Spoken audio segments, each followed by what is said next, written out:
तो भाई ये रही पल्सर की N160 और ये TVS वालों की अपाची 4V 160, ठीक है। तो लुक के मामले में तो भाई कुछ बता ही नहीं सकते भाई, कुछ लोगों को ये पसंद आती है, कुछ लोगों को ये पसंद आती है। अब देखते हैं भाई एग्जॉस्ट किसका बढ़िया है, ठीक है, साउंड। तो पहले अपाची का देखते हैं।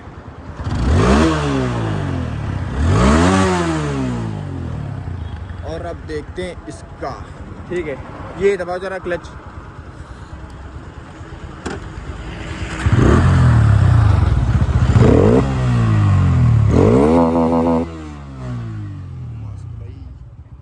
अब भाई बताओ कमेंट में, ये बढ़िया है कि ये बढ़िया है, ठीक है। और ये भाई बहुत बढ़िया है ना दादा?